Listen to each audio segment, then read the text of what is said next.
A lot of changes happen during the second half of life. Join Kash Mahmood, owner of Vargo Hospice and Home Health, and his guest as they explore topics to help you navigate the second half of your life.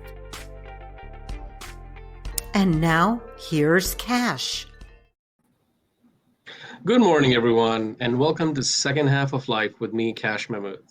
Our very special guest today is Brent Veazey with Assisted Living Locators.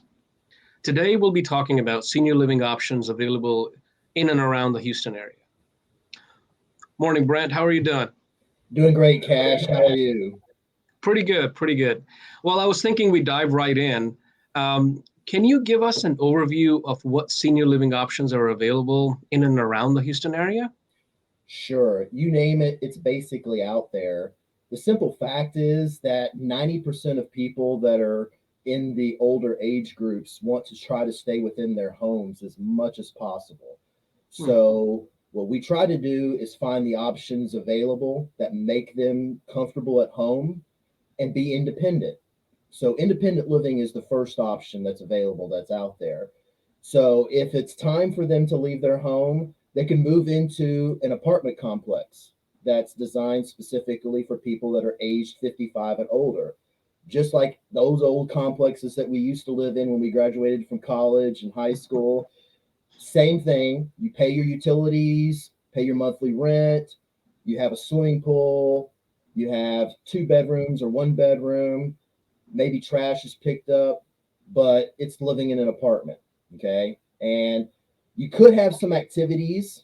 You know, a lot of them are starting to have some more organized activities and things that people can do regarding exercise classes and parties and other activities, arts and crafts, those types of things.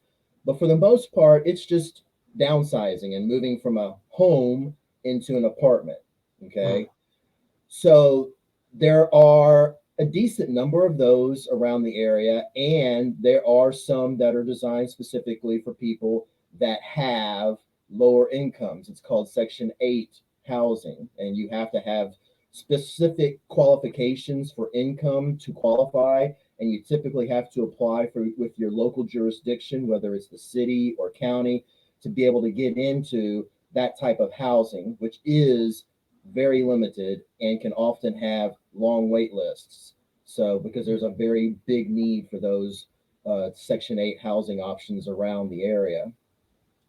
Now, once you get above that component, and that's not necessarily your cup of tea, then the next option for independent living is going to be going into an independent living facility. Okay. This is just a building that's kind of like a hotel vibe, kind of like, but you have your own little apartment like entity inside the building, but you also could have your own kitchen. So you can still cook for yourself if you want, or a kitchenette, whichever option is available.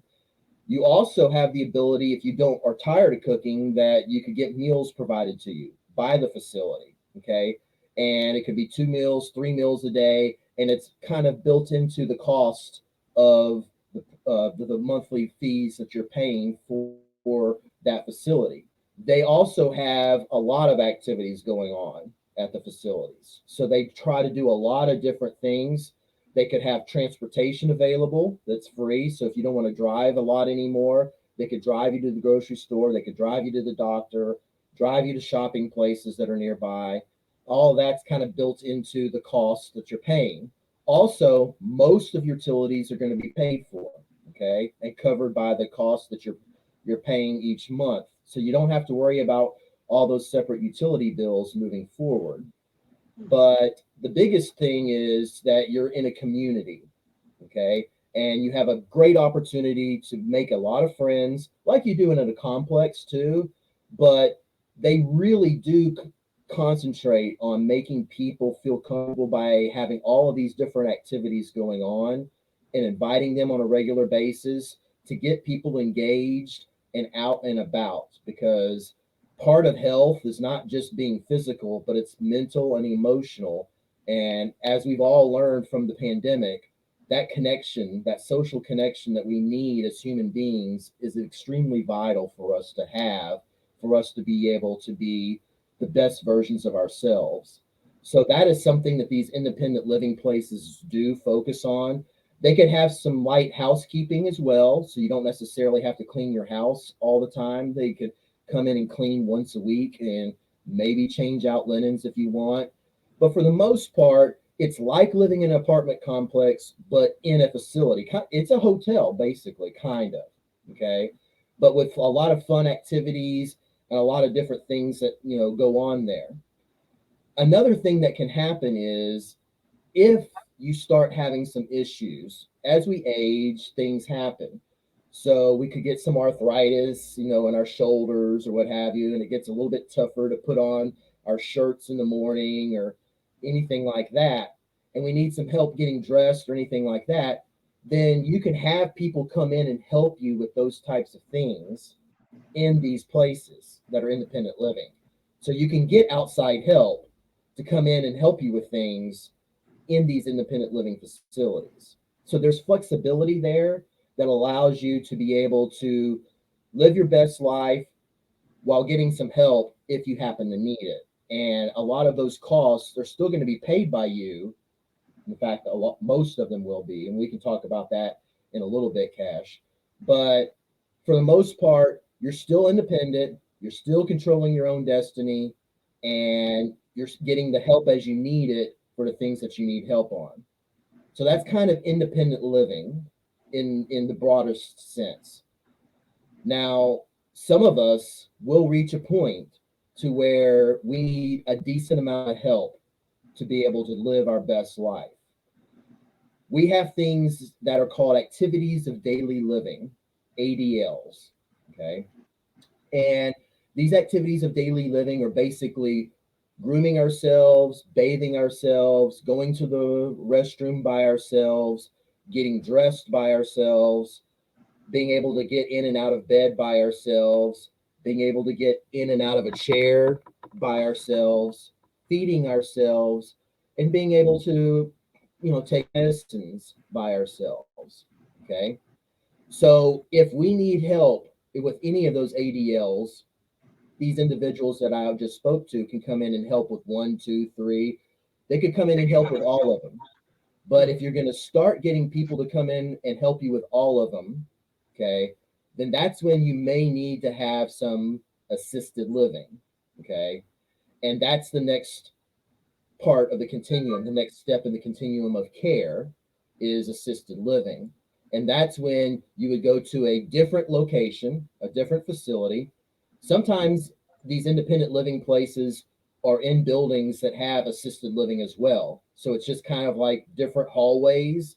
The left hallway is independent living, the right hallway is assisted living. So if you move into a place that's independent living that has these other care options available, then you basically move from one hallway into the other. Okay. And you're basically at the same location. You could still be around your same friends, but you're now moving from one wing where you're pretty independent to the other wing where now you have someone that's there watching you, helping you with every step of the way that you need. So the rooms are smaller. You don't need as much space. And you may have a kitchenette, but that's it. No kitchen, because all your meals are going to be part of your program that you're going to be receiving. And then, depending on the facility, some facilities have what they call levels of care. So, depending on the different types of things you need on a daily basis, they basically give you bundles. Progressive has the bundles that they advertise about and all that. Well, these are bundles of care. So, if you need, 4 ADLs, then you have level one care. If you have 5 ADLs, you have level two care, 3, 4, depending on which, options are available by the company that's doing it. This is basically what happens. And then you have your monthly fee that you pay for your room, and that covers all your utilities and everything. And then you have to pay the level of care fee on top of that. Okay. And they can do everything. They can help you bathe, they help you get dressed, They can give you the reminders to take your meds. They can even give you your meds. Okay. So when you're in independent living, someone comes in and reminds you to take meds. Okay. But you still have to take the pill and put it in your mouth because they can't do that. In assisted living, they literally can take the pill and put it in your mouth and give you water or whatever if that's what you need. Okay. So they do have those capabilities and they will do that for you. Okay. They still have all the social activities. Okay. And they have all the transportation, all those things that are there. But they really are focused on making sure that you're getting the help you need on a regular basis to do the things that you need to do from your activities of daily living perspective. Okay. So those assisted living facilities are able to do that. But if you don't like the big places, okay, and you don't necessarily may need even more, a little bit more intensive care, then there's other options that are called care homes. Okay.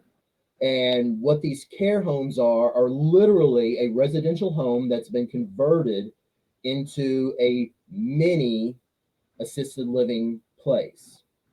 So you get the same care, the same options available at the facility, but now instead of having 40, 50, 90 people living there, you may have 6, you may have 12.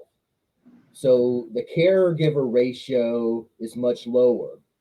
So in theory, you have better, more eyes on you on a regular basis. You have someone checking on you on a more instantaneous basis than you would if one person was watching 20 people versus one person watching 12 or 6 people. That's pretty much the difference. There's some care homes that have a lot of options available for outside activities as well, and there's some that don't.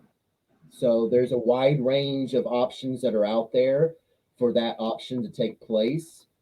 And but they the purpose is to give you a lot more individualized care because that is what the individual needs at that point.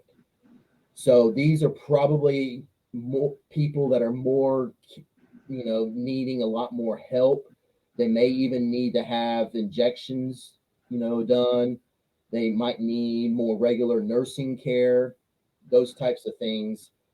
Those individuals would kind of go into a care home environment and be able to have those things be addressed on a more, direct, urgent, individualized basis.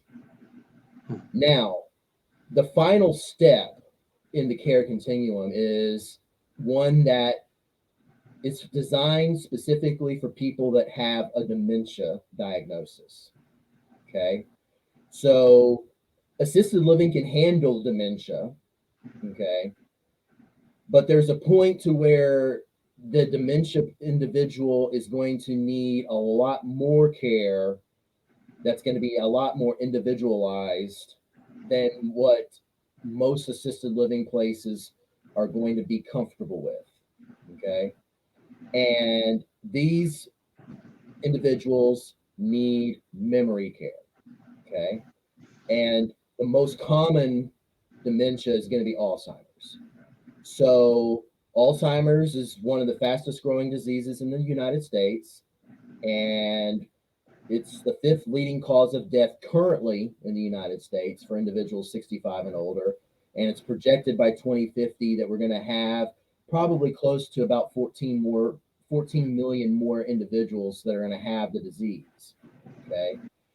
So this is a large segment of the population that's growing and is going to need very specific types of care moving forward because depending on the dementia, you could have a degree of circumstances arise where you have people that just can't sleep and they're up all nights and they can be walking around, even going into other people's rooms. Okay. So assisted living is not really designed for that type of individual. Memory care is designed for that type of person. Okay. Because they have the ability to lock down rooms and wings and those types of things. They have a lot of activities still, but the activities are designed specifically to engage their memories, their brains, a lot of art, a lot of music, a lot of different things that they try to do to stimulate brain activity to be able to postpone the progression of the disease moving forward. But they do a lot of things they feed them, they medicate them, they wash them, bathe them, move them. So they are just specifically designed to do everything that they need to have happen on a daily basis, 24 hours a day, 7 days a week. And with each step in the continuum of care, the financial cost does increase. Okay. So independent living is going to be your lowest cost for the most part. And then when you get into, the independent living apartment complex, when you get into an independent living facility, could be about the same, but probably a little bit more expensive. And then when you get out of independent living and you get into assisted living, it's going to be probably somewhere in the neighborhood of $3,500 to $4,000 a month. And then when you're getting into memory care, then you're going to be getting into the neighborhood of $6,000, $7,000 a month. Okay.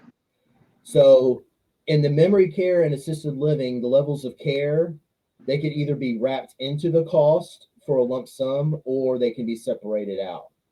Each location kind of has their own way of doing business, and that's a business practice that they determine. And individuals have to kind of figure out what's going to be the best for them. And we've dealt with both sides of the coin, and it's all about what the individuals want and need at the time for preferences, because they basically deliver the same types of care, and it's just about preferences from that point. But that's Brent, kind of an overview. no, that was very informative, and certainly there are a lot of options. Does Medicare assist or pay for any of these facilities for a resident to move in? The short answer is no. Now, the exception is that skilled nursing is a covered benefit by Medicare. And when I say skilled nursing, that's what people traditionally think of as the nursing home. Okay. And a nursing home is different than assisted living.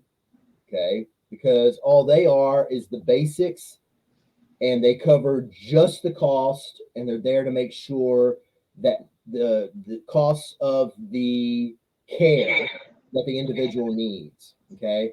There's no thrills or frills, no extras at a nursing home. And nursing homes and skilled nursing facility are very, very similar.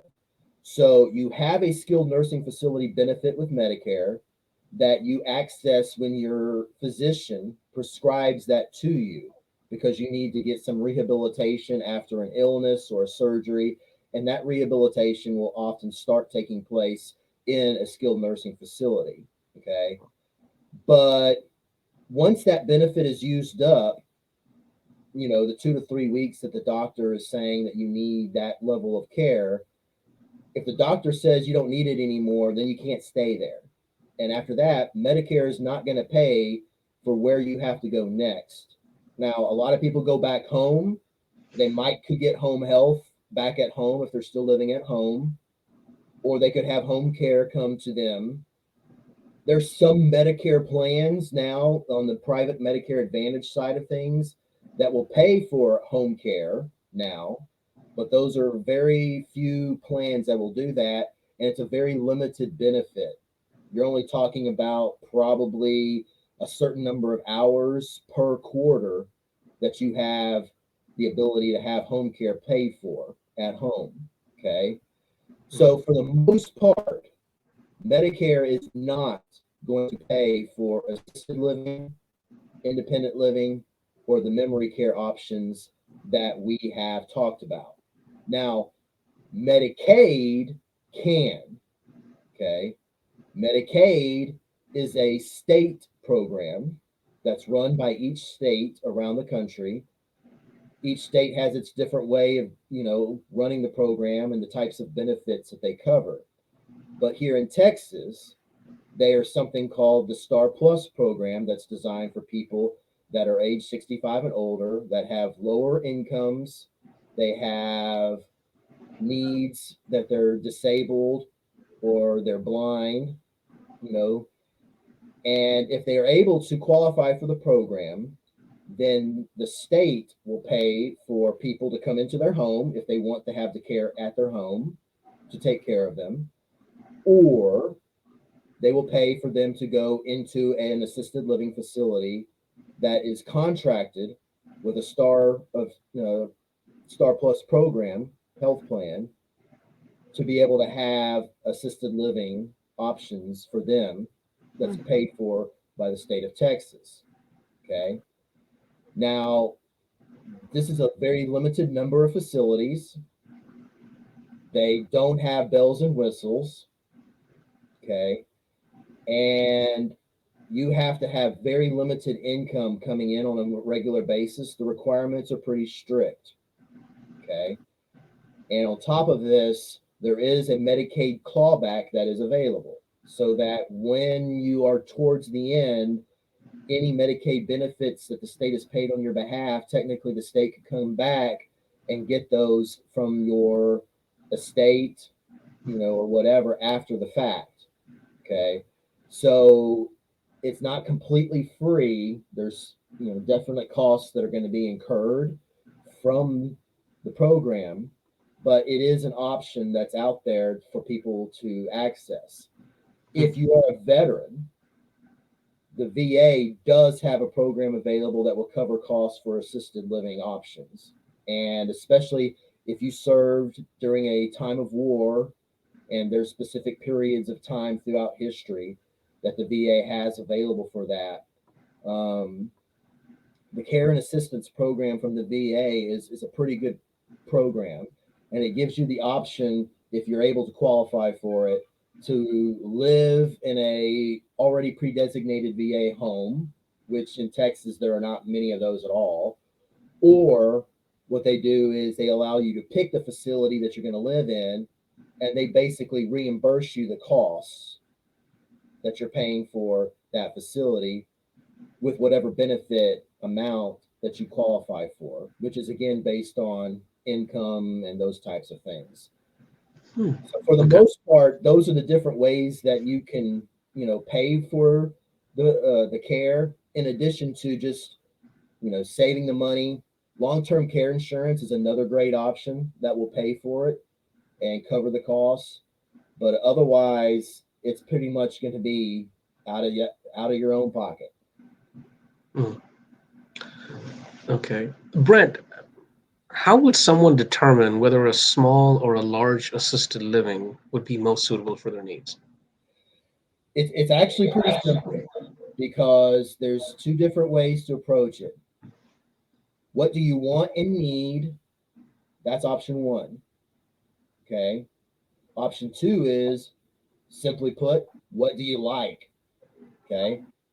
On the second one, do you like being around people or not? If you like being around people, you might want to be in a facility so you could be the social butterfly, have access to more people, do more things, have all those options available. Okay. If you're not really into that, you could still go into a facility, okay, and be your own creature of habit that you want. But you could also go into the care home where there's definitely fewer people and you can do what you want and not be, for lack of a better term, bothered by other people a lot. So that is first option. The most important option, though, is what do you need? Okay. And for lack of a better term, I kind of quantify the difference between facilities and the smaller homes as assisted living light and assisted living heavy. Okay. And for lack of a better term, assisted living light is kind of what you would get in a facility. Okay. If you have problems walking around, you have problems, basic problems with activities of daily living. You need reminders to take your meds, or you need someone to give you your meds, but you don't have anything else that's really serious going on with you, then a facility is probably a good place for you to go into. Okay.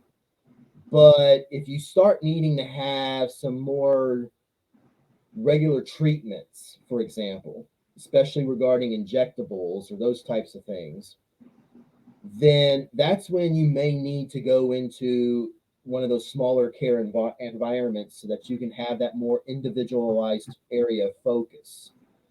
And it's just about cash, and especially with your business, you have different levels of service that you provide for, even within hospice. Okay.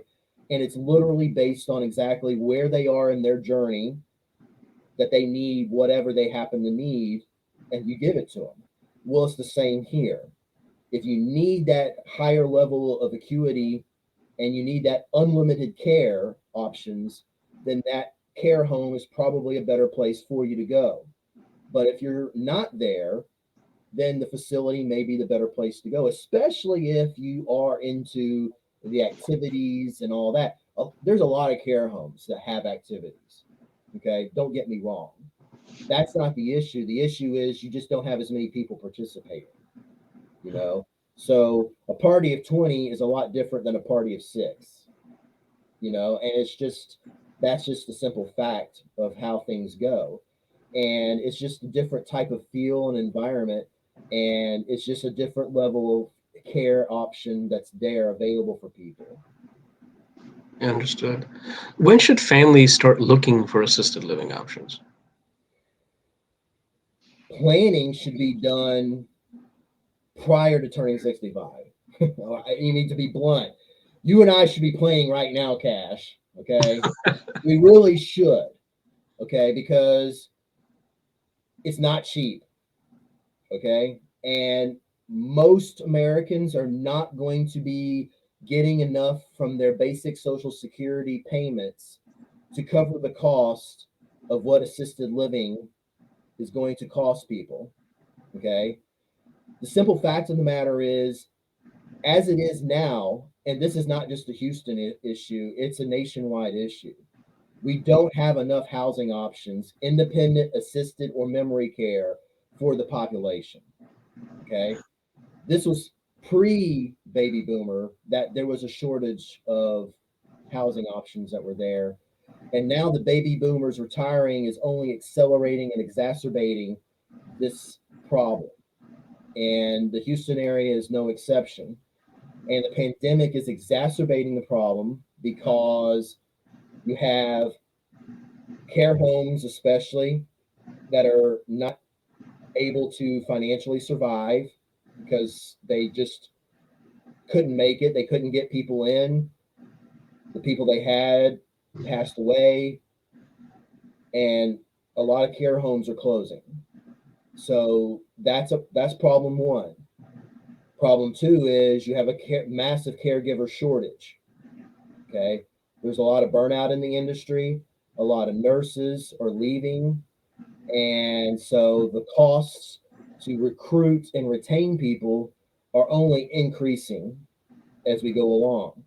So the already high costs that we have in place for assisted living and memory care is only going to go up because the overhead that these facilities are incurring are increasing on a daily basis because they're having to pay more for their caregivers, they're having to pay more for just inflation right now, basic utilities, food, all these other aspects. So with these costs continually going up and the demand, law of supply and demand, you know, the demand is only increasing. You have a limited supply, thus the price is only naturally going to continue to increase. So for all these reasons, people have to be planning now.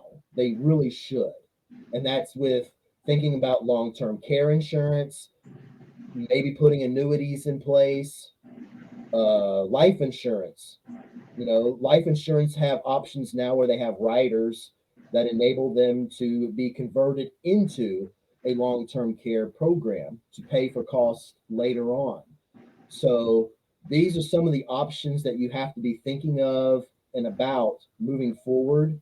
How long do I'm going to stay in my house? Your house is an asset, okay? And it could be a significant asset to help you pay for these other costs, okay? But in order to use it, you got to lose it. Now, there's other options that are available now with reverse mortgages, okay? And a lot of people are using reverse mortgages to help pay for costs to be able to have home care done and those types of things moving forward. But you got to have a plan put in place. And that just doesn't happen at a snap of your finger. It has to happen way in advance. And we as individuals have to take the responsibility for having that put in place so that we don't burden our families with this because it's complicated, okay, and extremely stressful when you're in this world and having to deal with it and on an emergency basis oftentimes. And we deal with families every day that are in that same situation, and it's really sad. And it's why we try to encourage people to start thinking about it now. Don't wait until you're 65. Don't even wait till you're 60. This is stuff that you should be having in motion when you're in your 50s at least. Okay. And have your plan put in place so that people don't have to worry about it in the future. Well, Brent, it's quite obvious that having an expert on your side as you're going through this process is not just very helpful. I'm going to say is probably critical. Tell us a little bit about assisted living locators. Is there a fee that you charge if somebody wanted to, to work with you? Nope. We are free. Free, free, free. So the people that we work with, the Medicare, client and their family will never have to pay us a dime.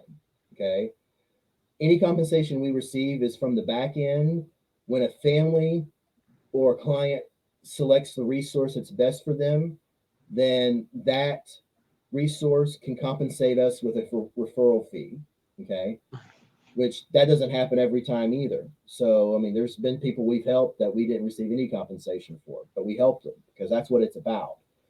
So that's our objective is to make sure that we put people with the best resources to help them live their best version of the life they want and they need. Okay. If they want to stay at home, we help them stay at home. We find the resource, the caregivers to be able to help them at home and stay at home.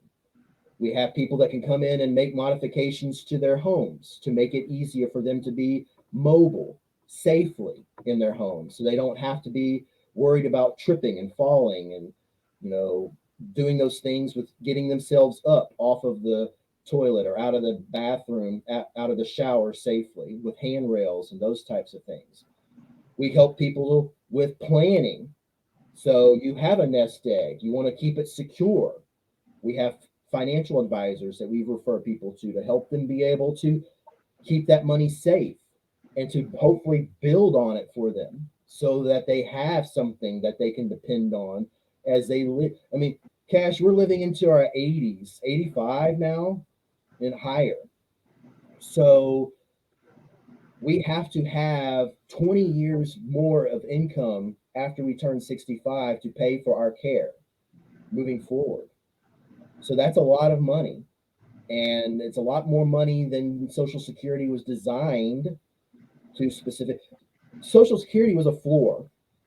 Okay. It was supposed to give us a basic, this is rudimentary. You'll be able to feed yourself. You'll be able to probably pay.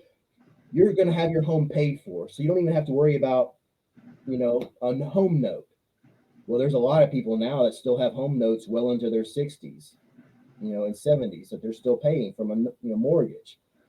So Social Security was not designed for us to live the way that a lot of older individuals are needing to live from a longevity perspective, but also just from a circumstance perspective. Life is a lot more complicated now, and you've got a lot of things going on. You got a lot of older individuals that are caring for their grandparents now. I mean, their grandchildren. Mhm. And that's an added cost that they had not planned on at all.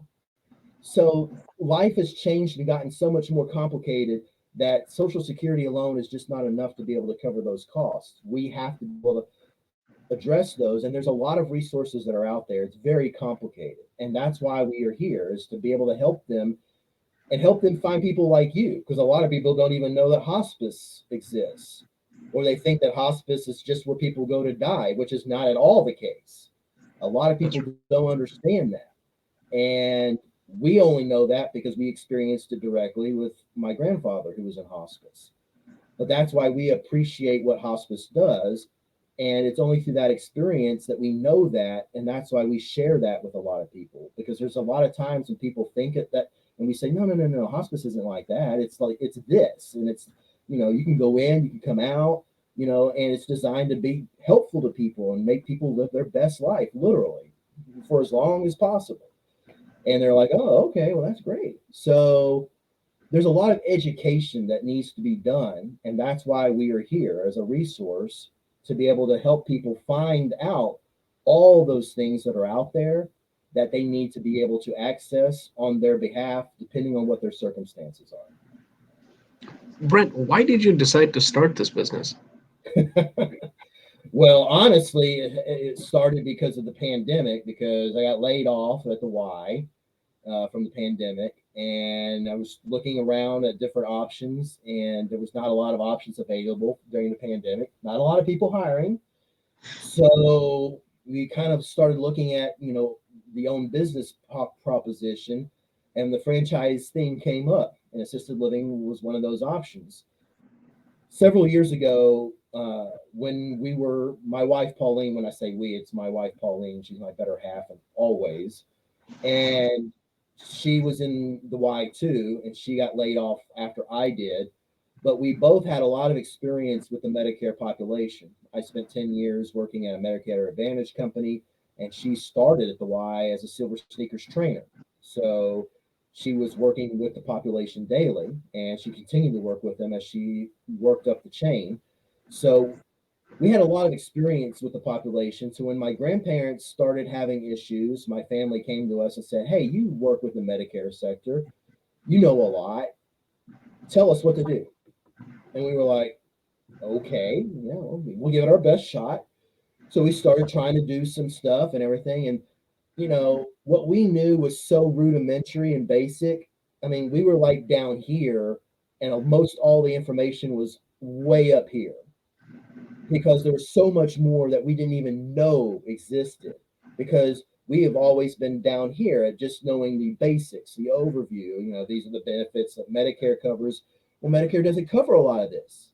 So knowing Medicare is not a knowledge about what you need to do in this world, the care world, the resource world. So we had a lot of problems. We ended up having to move my grandparents 3 times, and the worst thing you can do to an older individual, that if you can avoid it, is to make them move multiple times, because Yeah. change is hard enough as it is. But when you're changing and you're someone that's ill and not feeling their best, it just exacerbates everything. And it created a lot of stress for them. And it especially created a lot of stress within the family, lots of arguments, lots of yelling, lots of not talking to people. So it was just a horrible experience that we dealt with my grandparents. So with that in the back of our mind, when we came across this experience with the assisted living locators, we thought, well, this might be the perfect thing that we can do, because this is a way that we can continue helping this population that needs help. But we also want to help people make sure they don't go through the hell that we went through. And it was hell, pardon my French, but it was hell. And it was hell not only for my grandparents, but it was very difficult for the family, with scars that linger even to this day. So it's something that we wanted to do to make sure that people did not go through that experience, because when you're helping your loved ones, that's stressful enough as it is because there's so little that we control in this process. You know, the end, our our end destination is inevitable. We all end up in the same place, but we all still we still think that we can control what happens in that process, which is true to a point. Okay. But us being control freaks makes it even more difficult when a lot of things happen that's out of our control. And that's an extremely stressful experience. And not only did we experience it with my maternal grandparents, but my paternal grandmother, passed with Alzheimer's.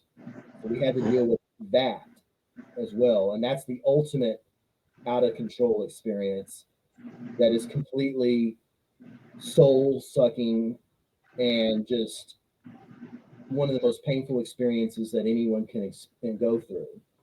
And it's not, it's just something that we feel very passionate about, which is why we also have, we work with the Alzheimer's Association to help families and individuals that are in that situation. So this is why we're in it, is to help people avoid what we went through and help them as much as possible with the knowledge that we've accumulated, and we learn every day new things so that we are able to help them avoid those traps, those pitfalls, and hopefully make a very difficult journey a little less difficult so that they can try to find those gems of light and enjoyment and be able to focus on them as much as possible and not on all this other stuff that's not productive and not conducive to living anyone's best life. That's right. Well, Brett, how does someone get in touch with you? Well, there's a variety of ways. The best way to do it is to call 281-691-6450. And you can also text that number too. So that number will ring to our cell phones and the text come to our cell phones as well. So that's the best way to do it. And the other way that you can do it is visit our website, assistedlivinglocators.com/care-advisor/Northeast Houston. I did not come up with that address. I would not have made it that long at all, but that's what we got. So there's our address right there. But the best way is to call us, and we're on social media as well. You can check us out on Facebook and on Instagram. And we're going to be starting up our own internet radio show here pretty soon as well. So we're going to be really excited, and we're going to be talking weekly about these same issues. Okay, all the care options that are available and how people can navigate this world. And we'll have a lot of people on it, a lot of partners. Hopefully you will come on, Cash, and talk about Varco and hospice and what hospice is all about, because this is what it's about. It's about letting people know that there is hope out there. There's resources out there that will make things better, make things easier for them and their loved ones. You're absolutely right, Brian. And I look forward to it. I'm actually looking forward to the radio show as well. Well, I have really enjoyed having you on the show. This has been extremely informative for our viewers. Thank you so much, Brian. Thank you, Cash.